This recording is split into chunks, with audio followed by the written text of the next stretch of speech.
Hürmetli vatandaş, bugünkü leksiyalarımızla başlayımız. Hatta kurak soğuk havası da leksiya katardı şöyle değil vatandaşlar. Yaman kurak soğuk havası. Leksiyanın sözleşten bunu işe kız yapılsak. Mesela 9. gün Beijing'de Amerika Koşmuş Ştatlarının Cumhuriyet Cumhuriyeti otlu soğudu sohbeti. Muavin Minister Derecesi soğudu sohbeti akırlaştı. Yani bunun da Prezident Trump'ın degeni boyunca bu sohbette galiba kıldı. Prezident Trump'ın degeni boyunca galiba kılgandan keyin endi ikinci qatımda Washington'da Cumhur soğudu sohbet vekili muavin vezir Liu He Washington'a gelip yukarı derecelikler sohbete başlaydı. Az doğru bir sözde xilma-xil gaplar. Mesela alaylı Liu He degan adam dedi. Fakat 4. qatam Beijing'e ve Xi Jinping bilan görüş için bagan Çavuşan'ın rəhbəri Kim Jong-un'dan ve Xi Jinping bilan bo'lgan sohbeti gumron bo'ldi. Shundaqla Beijing'de o'tkazilgan Amerika Qo'shma Shtatlari bilan Cumhuriyet Halk Cumhuriyeti'nin savdo sohbeti gumron bo'ldi deydi. Tam bin deydi Xitoycha. Gumron bo'ldi deydi. Konkret Pokiston tası atrofli emas. Qanday qilishdan qat'iy nazar ish qilib bu sohbat boshlandi. 3 ay sohbet elib berib oxiri bir kelishimga keldi. İki devlet Amerika Qo'shma Shtatlaridan Cumhuriyeti'ne. Hem bunun için ta'kidlanayotgan bazı torpatlar, ta'kidlanayotgan gaplar o'zi nima desa, Amerika Qo'shma Shtatlari o'tirib qo'ygan eng muhim masala mesela qurilma xarakterli o'zgarish. Qurilma xarakterli soat elib berish degan narsani Cumhuriyet hukumati qabul qilolmagan. Mana o'sha gap. Endi keyin davomida so'zlaylik. Endi mavzuga to'xtalaylik. Bugungi mavzu bunday vatandaş yol tüzlendi.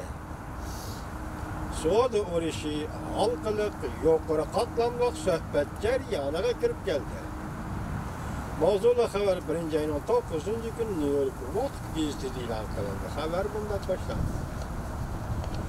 3 gün davamlaşkan Amerika Cumhur əməldarları soğudu sohbeti çarşamba günü çöşten keyin Beijing'de ahırlaştı.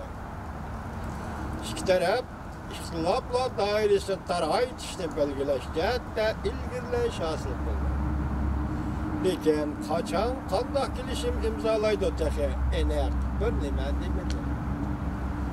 Bu qatım Beijing'de ötküzülgen soğudu sohbeti keyinrek ötküzülüdüğün yukarı dercilikler soğudu sohbetiga yol açtı.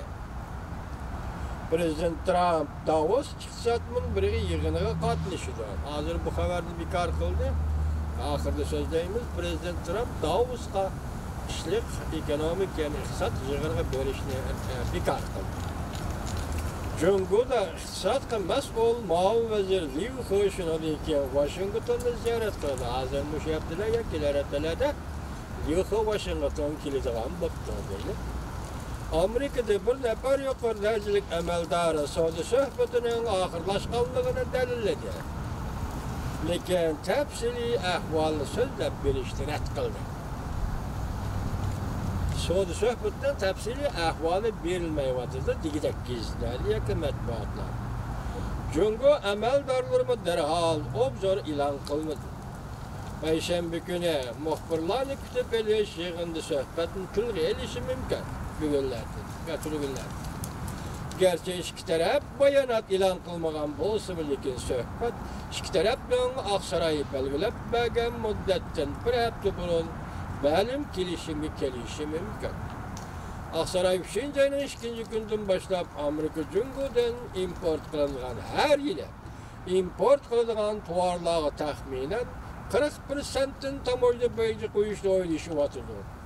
Men ularning ilgirlash hosil qilishiga umid vorman. Suhbatning maqomi intayin muhim. Bu qatim bu suhbatning maqomi izchil yaxshi bo'lib keldi. Deydi Den Penkrit bu kishi burun Amerika Xalqaro savdo komitetining a'zosi bo'lgan. Hozir eng cho'ng xalqaro advokatlar ishxonasida savdo qonuni bo'yicha hamkorlashuvchi kishi bo'lib ishlayotdi. Amerika tarafdan aytganda ishonchlik va'daga erishish intayin muhim. Yani Amerika bir ishonchlik va'daga Cumhurning va'dasiga erishishi lozim.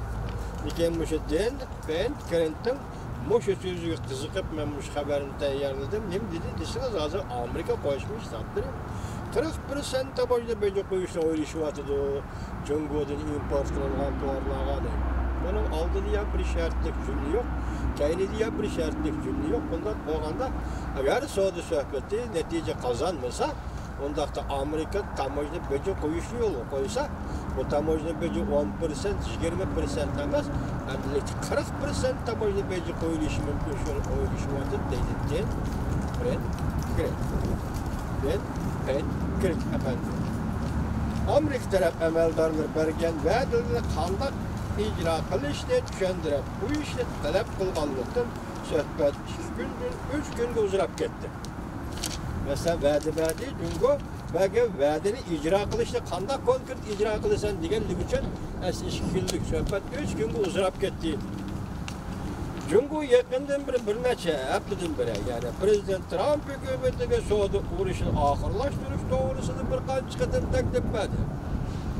Lekin Amerika hükümetinin ichida Suudi sohasida qattiq qo'l arboblari mundaq hisobladi. Bu takliflar aniq emas. Mujmal. Cungo taklif beryapti. Suudi urushini oxirlashtiraylik deyapti, lekin taklif aniq emas. Mujmal. Amerika'nın Suudi vekili Robert Lighthizer Suudi sahasını qattiq qo'l adam. Bu kişinin Cungo'dan import qilingan tovarlarga baj qo'yishga boshlamchi bo'lgan yoki shiddatli bir kun tartib Cungo'ning iqtisod negizli qurilmasini o'zgartirishi, islohot qilishni, ijro qilishni talab qilgan odam. Mana bu yer nima deydi? Islohot qilishni, ijro qilishni. Negizli qurilmasini, Cungo'ning negizli qurilmasini, iqtisodiy qurilmasini o'zgartirishni talab qiladigan qattiq qo'l odam. Beijing ifoda bildirdi. Yeni bir meydan Suudi suhbat ve maslahatlashishga hal qilishga asos soldi dedi mavzuli xabar. 1-ayning 10 kuni Amerika ovozining Xitoy programmasi e'lon qilindi. Xabar bunday boshlandi. Cungo Suudi ministerligi va yangi xabarga Ministrlik 1-ayning 10 kuni bayonot e'lon qilib, ikki taraf Amerika Cungo ikki davlat boshliqlarining o'rtaq ko'rishini amalga oshirib, 1-ayning 7-kundan 9-kunigacha Beijingda muavin ministr darajaliklar maslahatlashib, o'rtaq ko'ngil biladigan savdo masalasi va qurilma xarakterli masalalarda keng ko'lamli doirlik, cho'qon va tafsiliy fikr almashtirdi. Demek bu kadar bu sohbette muavin ministr darajaliklar sohbet edimi? Yani tilg'elinigi nima? Buni Xitoy hukumat o'zi xabar qilyapti mi? Tilg'elinigi nima? Qurilma xarakterli o'zgarish. Siz bilan biz diqqat qiladigan narsa daldan shu nuqta. Qurilma xarakterli o'zgarish. Yani bu ijtimoiy tuzum xarakterli, siyosiy tuzum xarakterli o'zgarish deb tushuntirib beryapti nimadan. Alma tafsiliy fikr almashtirdi. O'zaro ko'ngil bildigan masalalarni hal qilishga asos soldi. Cungo'ning xabari bo'yicha ikki taraf o'zaro ko'ngil biladigan masalalarni hal qilishga asos soldi. Va davomli zich munosabatni saqlab qolishga izlandi va qo'shildi ikki taraf. Aloqador Cungo Ribo gazeti obzor e'lon qilib bunday ko'rsatdi.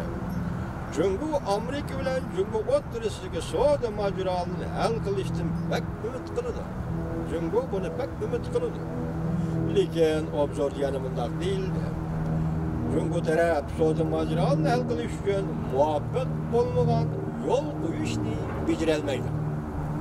Cungo taraf savdo mojarolarini hal qilishni umid qildi, lekin muvaffaq bo'lmagan talablarga yo'l qo'yolmaydi. Sebab buni muvaffaq bo'lmagan talablari o'chig'ini aytganda Cungoning hokimiyatiga bir taqaladigan masala.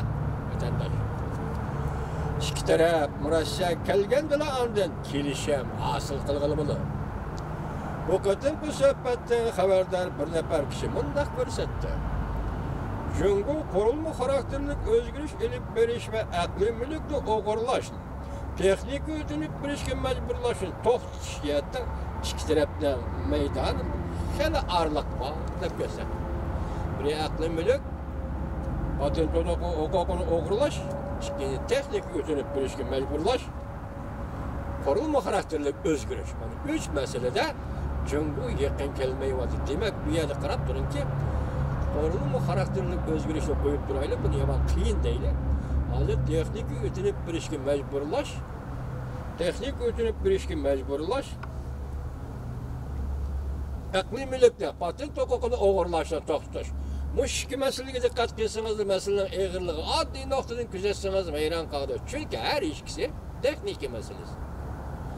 Hozir dunyoda texnika bo'lmasa, iqtisod nimaga tayinli taraqqiy qiladi? Demak, hozir jungo o'g'irlash nima to'xtatmayman. Ba'zida texnika o'tinib berishdan majburlash nima to'xtatmayman deganda kayniga tajribatida mushlar ahvol aslida suhbat zodi qanday davomlashadi? Buning o'zi bir gap, bir marta tamtash.